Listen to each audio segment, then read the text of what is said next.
ಜಾಗ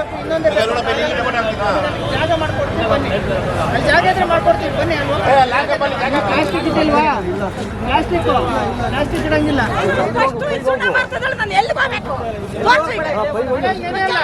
ಶೀಟ್ ಇದೆ, ಆರಾಮಾಗಿ ಟಾರ್ಪಲ್ ಹಾಕಿದೀವಿ, ಶೀಟ್ ಇದೆ, ನೀವು ಮೇಲೆ ಕುತ್ಕೊಂಡು. ಜೊತೆಗೆ ಏನು ಪ್ರತಿನಿತ್ಯ ಇಲ್ಲಿ ತ್ಯಾಜ್ಯಗಳು ಬೀಳುತ್ತೆ, ಮತ್ತೆ ಸಂತೆ ನಡೆದ ಮಾರನೇ ದಿನ ಬೇಕಾದಷ್ಟು ಒಂದು 5-6 ಟ್ರಾಕ್ಟರಷ್ಟು ಕಸಗಳು ಬೀಳುತ್ತೆ. ಅದನ್ನೆಲ್ಲ ತೆರವುಗೊಳಿಸ್ತಕ್ಕಂಥ ಕೆಲಸ, ಸ್ವಚ್ಛತೆ ಮಾಡ್ತಕ್ಕಂಥ ಕೆಲಸ ನಮ್ಮ ಪೌರಾಯುಕ್ತರು ಜೊತೆಗೆ ನಿಂತು ನಮ್ಮ ಪೌರ ಕಾರ್ಮಿಕರು ಮತ್ತು ನಮ್ಮ ಮೇಸ್ತ್ರಿಗಳು ಮತ್ತು ಹೆಲ್ತ್ ಇನ್ಸ್ಪೆಕ್ಟರ್ಗಳು ಎಲ್ಲರೂ ಕೂಡ ನಮಗೆ ನಮ್ಮ ಜೊತೆ ಕೈ ಜೋಡಿಸ್ತಾ ಇದ್ದಾರೆ. ಅವರಿಗೂ ಕೂಡ ಈ ಸಂದರ್ಭದಲ್ಲಿ ಅಭಿನಂದನೆ ಸಲ್ಲಿಸ್ತಾ ಇದ್ದೀನಿ.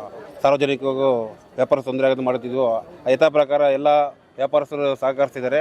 ಅದೇ ರೀತಿ ಸಂತೆಯಲ್ಲಿ ಅಭಿವೃದ್ಧಿ ಕಾರ್ಯಗಳು ನಡೆದಿದೆ. ಉದ್ದೇಶ ಏನಂದರೆ ಸಾರ್ವಜನಿಕರು ಬಂದು ಬುಧವಾರ ಮಹಿಳೆಯರೆಲ್ಲ ಬಂದು ಕ್ಲೀನಾಗಿ ಸಂತೆ ವ್ಯಾಪಾರ ಮಾಡಿ ಹೋಗ್ಬೇಕಂತ. ಅವ್ರಿಗೇನು ನಾವು ಓಡಾಡೋದು ದಾರಿ ಮಾಡಿಕೊಡ್ತಾ ಇದ್ದೀವಿ, ಅಷ್ಟು ಬಿಟ್ಟರೆ ಅವ್ರಿಗೆ ಯಾವ ರೀತಿ ತೊಂದರೆ ಮಾಡ್ತಾ ಇಲ್ಲ.